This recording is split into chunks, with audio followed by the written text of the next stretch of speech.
Hello everyone and welcome back to my channel. If you are new here, hi, my name is Monica. I like to post anti-MLMs, that's anti-multi-level marketing, life, and some true crime content here on this channel. So if any of that interests you, make sure to hit that subscribe button. I would love for you to stick around. In today's video, I am bringing you true crime content. So of course, this is just based on the research that I have done, along with some of my opinions might be sprinkled in this video as well. But this is going to be part 2 of my Lululemon series.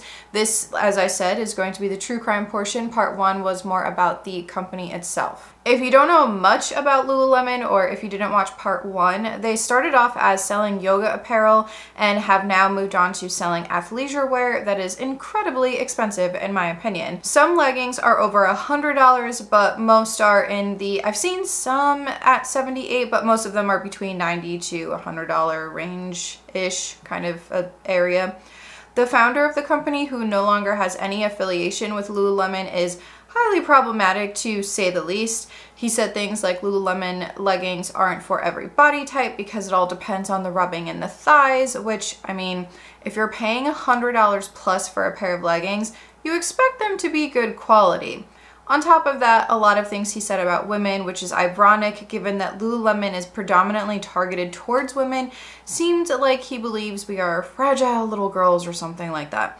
I could keep going, but that's why I made an entire video dedicated to Lululemon and Chip Wilson prior to making this video. This part of my Lululemon series is going to be about the murder that happened within the Bethesda, Maryland Lululemon store in 2011. They were located right next to an Apple store, and that is important to know for later, but it was located in this kind of like an outdoor shop kind of a setting, and it was called Bethesda Row. And from my research, Bethesda was a wealthy area where there wasn't really any crime, any violent crimes at least. As I usually do with my true crime videos, I want to give a little bit of background on the victim, Jayna Murray, and the woman who took her life, Brittany Norwood, before we get into the case itself. I do have to issue a warning for this video. Warning: the following presentation is intended for mature audiences. It contains graphic descriptions of crime scenes, adult dialogue, and adult language. Viewer discretion is advised. I will not be showing any gruesome crime scene photos just because some of them are pretty intense, and I know that not every viewer likes to see those types of things, but what I will say is if you're going to research this case on your own time and that is something that you can't see, be careful, because those images are very, very readily available on Google. Please keep in mind that this is all based on the research that I have done, and I encourage everyone to do their own research. All of my sources will be linked in the description box below, but without further ado, let's get into this horrific case. First, as I said, we're going to talk about Jayna Murray, and Jayna Murray was born on November 22nd, 1980 in Wichita, Kansas to David and Phyllis Murray.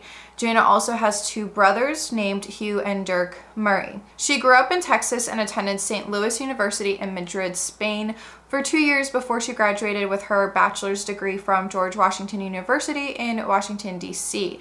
She was very adventurous and had visited almost every continent except for Antarctica.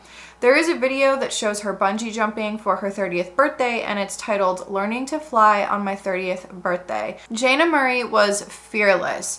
In all of the pictures that I've seen of Jayna online, she just seemed like she radiated an amazing energy.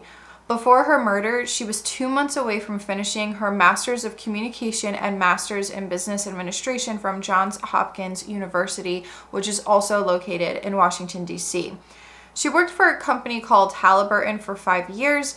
Halliburton, which is one of the world's largest oil field service companies, is based out of Houston, Texas, and that company had its own bribery scandal with the Nigerian government back in the early 1990s. But after Halliburton, Jayna was working as a sales team leader for Lululemon in Bethesda, Maryland. She was introduced to Lululemon by a friend, and she thought it was a great opportunity to meet like-minded people, even go to motivational seminars, and receive a discount on Lululemon clothing. The motivational seminars that we're referring to here are the Landmark Forum, which is a bit of a questionable company in my opinion. They came after me because I made a video about their company and critiqued certain things. Apparently my tiny channel's opinions were considered defamation somehow. But anyway, Jana was known to be adventurous and loved to travel. She did a lot of volunteer work for many different organizations. One article said that Jana dreamt of moving to the Pacific Northwest where she could marry her longtime boyfriend, Fraser Bassell, who was at the time working on getting his PhD. Fraser had even said that he had been looking at engagement rings and planning to propose to Jana, but he wanted to wait until she was done with getting her degrees. In addition, she did want to work in the marketing industry. Jana's brother Hugh said that Jana had focused much of her MBA work around the Lululemon Corporation and had plans to go to Vancouver, which is where the company was founded. Because Jana worked at the Bethesda Lululemon store, she was Brittany Norwood's manager. Brittany Norwood was born on May 19, 1982 to Earl and Larkita Norwood. She was born in Seattle, Washington, and one of 9 siblings. She had 5 brothers and 4 sisters. Her family was very well educated, and there was really no sign of them being anything but a happy family. Brittany was known to be a high achiever. She was very athletic and loved sports, but her favorite sport to play was soccer. She ended up becoming one of the best players in her university at Stony Brook University. She even received a scholarship because of it. However, her time on this team was a little rocky, to say the least. Her team noticed that whenever they had practice and that they would leave their stuff in the locker room, things would somehow go missing. Sometimes it was something like a pair of earrings, while other times it was money that would go missing. Once the team figured out that it was Brittany who was stealing from them, they decided to ask her about it. When they asked her about this, she did admit to being the one who was stealing from them, but even though Brittany admitted to stealing and she apologized to the team, they started to distance themselves from her a little bit. I mean, the trust was broken, so it kind of makes sense. She didn't have to steal things because she wasn't in that kind of a financial situation. She had the money, but maybe it was more for the thrill of stealing something and getting away with it. Because of this, Brittany ended up losing her soccer scholarship. After losing her scholarship, Brittany ended up moving in with her sister in Maryland and started working at a hotel that was in Washington, D.C. called Willard's. And I think now it's actually called the Intercontinental, the Willard, Washington, D.C. But back when she was working, I do believe it was called Willard's. Brittany would eventually start working at a Lululemon store in Georgetown, and her stealing issue had made its appearance yet again. Some reports say that she was fired from this Lululemon store, while other reports have showed that there wasn't enough evidence to fire her, so because of the strained relationships in that store location, she transferred to a different location, which was the store in Bethesda. She really wanted to own her own gym and be a personal trainer. Brittany actually had an interview scheduled for a local gym just a few days after what happened inside of this Lululemon store. Jana Murray and Brittany Norwood were both working at the Lululemon store on the night of Friday, March 11th, 2011. They were scheduled to work until 9:45 p.m. I've seen reports saying that both of them had forgotten something at the store, but I've also seen others say that it was just Brittany that had forgotten her wallet, and so she called Jana to ask if they could go back in the store. The following morning, on Saturday, March 12th, 2011, there was an event going on at the Apple store right next to the Lululemon store. There was a new product that had come out, so there were people that were going to be lining up outside before the doors had opened. Another manager by the name of Rachel Ortley had come to open the store a little bit before 8 a.m. When she went to unlock the door, she noticed that the lights were on and the door was unlocked. She thought maybe someone had forgotten to lock it the night before and that someone was about to get into a lot of trouble, until she walked inside. She noticed that things were in disarray. There was clothing on the floor, some of the visual merchandising equipment was also on the floor, along with bloody footprints. She called out to see if anyone was in the store before she walked any further back and heard moaning. Rachel immediately left the Lululemon store and called 911. There was a man waiting outside for the Apple store to open, and his name was Ryan. He saw Rachel in distress and asked if she needed any help. Ryan walked inside the store and would be the first to see the horrific crime scene. He walked to the back of the store and saw what appeared to be a woman due to her longer hair lying face down in a puddle of blood. This woman was unrecognizable due to wounds that she had sustained to her head. Ryan then saw another person in the bathroom. When police arrived, they saw the brutal scene, and the woman in the back of the store would later be identified as Jana Murray. Jana Murray had over 300 injuries, including head trauma and stab wounds, while the woman in the bathroom was Brittany Norwood. Sadly, Jana did not survive this brutal attack. Brittany was in and out of consciousness, but when police found her, she had cuts on her body, her hands had been zip tied above her head, and the crotch of her pants had been ripped open. There were cuts also found on her chest, legs, and forehead, along with a 1 to 2 inch laceration on her right hand. Brittany was immediately taken to the hospital. At first, they thought a robbery had taken place due to the safes being empty, along with finding sets of bloody footprints. One of the shoes that had been found at the scene was a size 14 sneaker, but what investigators would eventually find out is that this was actually Lululemon property. At Lululemon, they have sneakers that you can try on your workout clothing with, and the size 14 was used so that it could fit most sizes. Another report also said that if you're altering some Lululemon leggings, that you can also wear these sneakers while they're altering it. But regardless, it's Lululemon property. Later on that day, investigators went to the hospital to question Brittany. Brittany told investigators that she and Jana had been working together the night before, and they locked up for the night and went their separate ways. However, Brittany had forgotten her wallet inside of the store, so she had called and asked Jana if she would meet her back at the Lululemon store since Jana was a manager on duty and had keys. After they had gone back in the store, 2 men in ski masks had followed them inside the store. They went after the 2 women, sexually assaulting both of them, but Jana resisted, so they beat and stabbed her to death, resulting in over 300 separate wounds on Jana's body. Brittany told investigators that she had been raped and that the 2 men in ski masks used a clothes hanger to sexually assault her. Investigators were collecting any security footage that they could in the surrounding area because unfortunately the Lululemon store didn't have security cameras, which makes no sense to me because in 2011 I was still working in retail.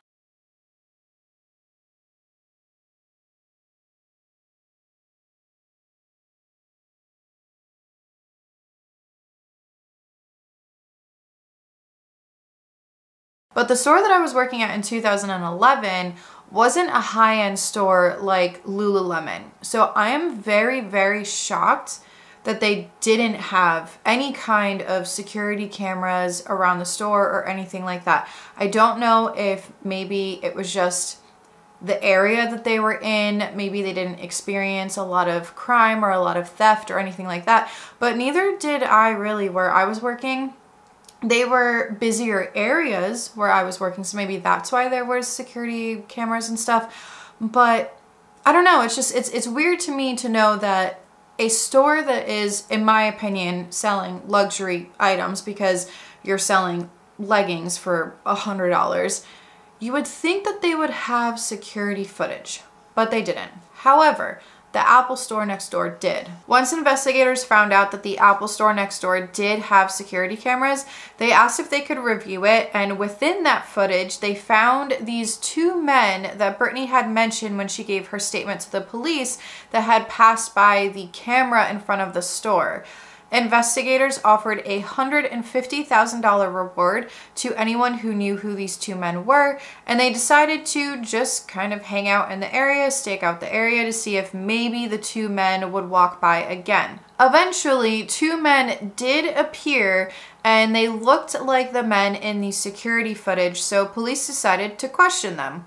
The 2 men admitted that, yes, it was them in the security footage, but they said that they worked at a nearby restaurant and they always walked that way to get home after work. Now, investigators started to get a little suspicious of Brittany's story. The evidence at the scene didn't match up with her story, and Brittany had said that both of them were sexually assaulted. However, after medical examination, this was proven to be false. Employees who were working at the Apple store the night of the murder were questioned. This next part might anger some people because when I first heard it, I just couldn't believe it. The Apple employees did in fact hear a fight at Lululemon. These employees thought it was just drama. They said they heard women's voices, but no men's voices. The employees said that they heard a woman saying, quote, "Talk to me, don't do this, talk to me, what's going on," end quote. And after some more screaming and time had passed, it's believed that the Apple employees heard the final words of Jana Murray, which were, quote, "God help me, please help me," end quote. Once forensics analyzed the bloody footprints at the crime scene, they found that there were only 2 sets of footprints, not 4 sets like there should have been if we're following Brittany's story. Not to mention, the weapons that were used to murder Jayna were from the Lululemon store itself. You would think that these 2 supposed men in ski masks who were coming in to rob the place would have some kind of weapon on them. Some kind of weapon. But no, they didn't. The weapons that were used in order to murder Jayna were all found within the Lululemon store within a box. And these things included a hammer, a wrench, rope, a knife that was found in the break room, along with other types of visual merchandising equipment and things of that nature. But if these 2 supposed men in ski masks came in, not only did they not have any weapons on them, but they also knew where this magical box was with all of these things and all of these merchandising equipment, all of these tools and things like that. They somehow knew exactly where to look for that. They ended up finding Jayna Murray's car, and in that car, they found the blood of both Jayna and Brittany in it. So at this point, Brittany is looking pretty suspicious and her story just isn't making any sense. However, because they didn't have concrete evidence showing that Brittany was in fact the person who murdered Jayna, only speculation and a story that just wasn't adding up, they needed to be careful in the way that they questioned Brittany, just in case Brittany was a victim in this crime, because that would have reflected very badly on the police department. They decided to question Brittany again. Because they knew that Jayna's car had both Jayna's and Brittany's blood, they asked Brittany if she had ever been in Jayna's car, and her response was no. However, Brittany would later come back to talk to investigators again and change her story. Maybe she remembered that she was in the car the night of the murder, and maybe they found DNA, so she was thinking, oh, oops, I should probably make up a story for that. Now she was all of a sudden starting to remember parts of that night that she didn't remember before. And she said that these 2 men in ski masks forced Brittany to move Jayna's car and then come back to the Lululemon store. If Brittany didn't move the car, they would kill her just like they killed Jayna. But if they weren't supposedly in the car with Brittany, wouldn't Brittany just drive straight to the police or somewhere safe? Or if she had a cell phone on her, maybe call the police from the car and then drive to the station? Brittany really didn't think this one through very well. During this trip to the station, though, Brittany did bring her brother and sister with her.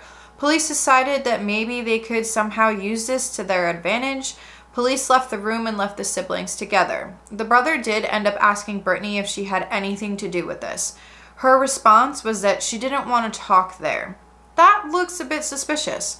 This is when police started to look into Brittany's past a little bit. They ended up finding out that she had a history of stealing and she had this other side to her. It was also alleged that Jayna could have possibly seen Brittany steal something from the Lululemon store, or that she had merchandise in her purse that she had no receipt for, that she didn't pay for, and that she was going to report Brittany. Now again, this is alleged. It was not proven in court. It wasn't even used in court or anything like that. However, let's get back to Jayna's car real quick. Brittany did move Jayna's car because Jayna had parked right in front of the Lululemon store, thinking they'd only be in the store for a few seconds while Brittany got her wallet.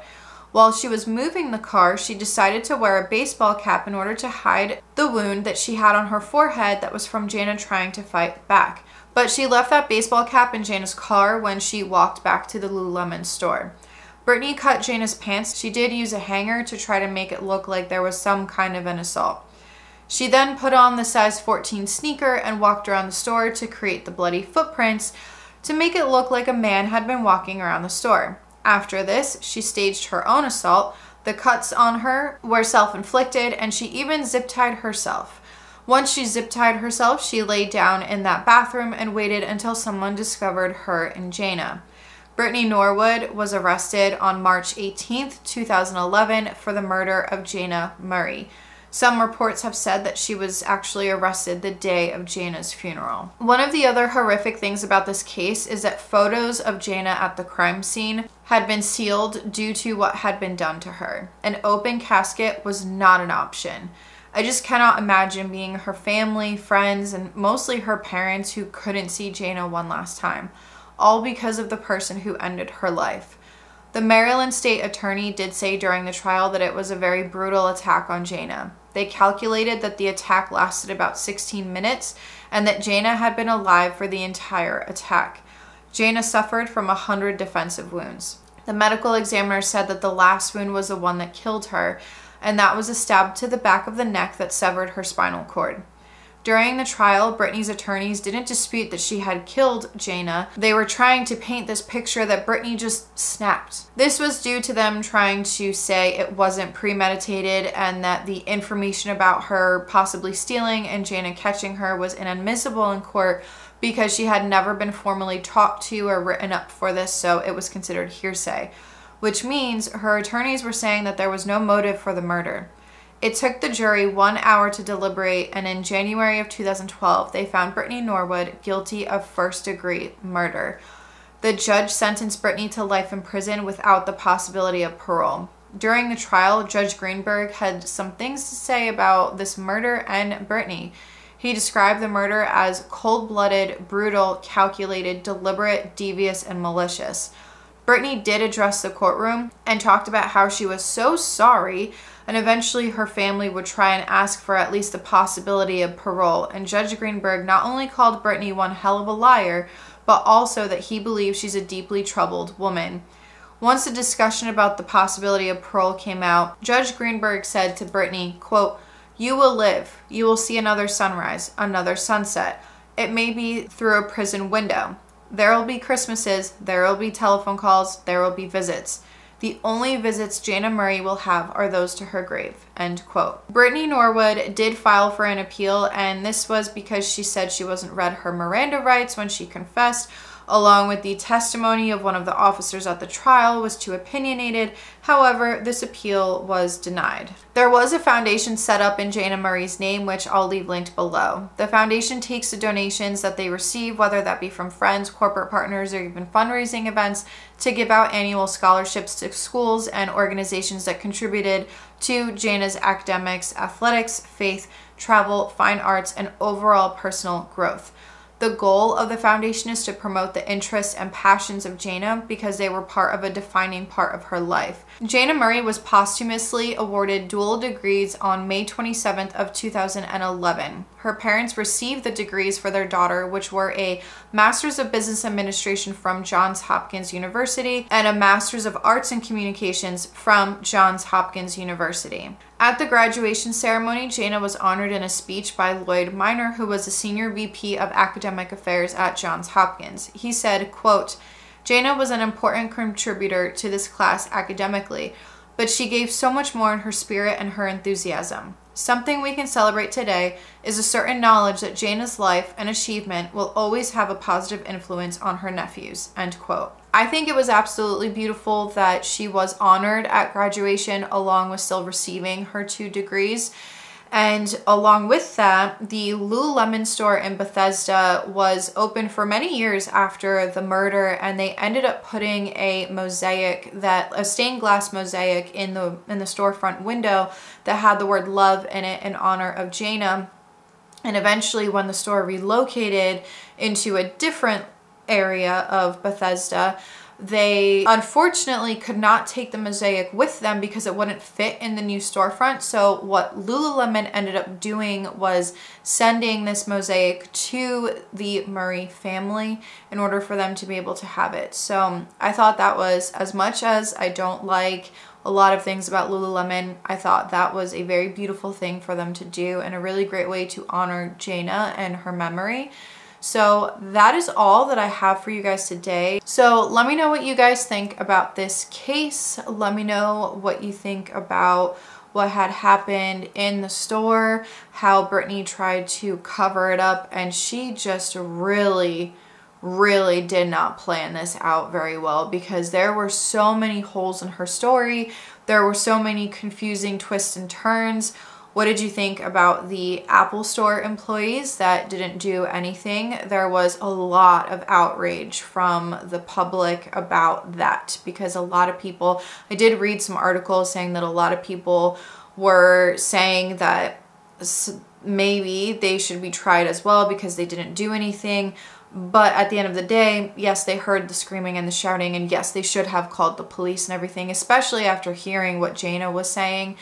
But they didn't know. They really didn't know that this was a murder in progress. Although I guess this could be a lesson that if you see something, if you hear something and you think it's a little bit odd, it's not normal, and if you work next to a store for long enough, you kind of get to know people, because this is how it was for me when I worked in retail. You get to know people, you get to know when their normal closing time is and things like that. So you just get to know these things, and you get to understand the habits and stuff like that. They recently hit the 10-year anniversary of her death. So my thoughts go out to the family. My condolences go out to the family. I cannot imagine. I cannot imagine having to go through this and then knowing that you can't have an open casket because of what Brittany did to Jana. That's just, and then also at the same time thinking that this entire time thinking that Brittany was a victim and she survived, just like, you know, how Jana was a victim, but unfortunately she didn't survive. And then to find out that this was actually the person that murdered your daughter, your friend, your sister, your significant other. It's just mind-blowing to me. But anyway, I'm rambling. Let me know what you guys think in the comment section below, and I will see you guys next time. This is Monica reporting to you live from a highway. Bye.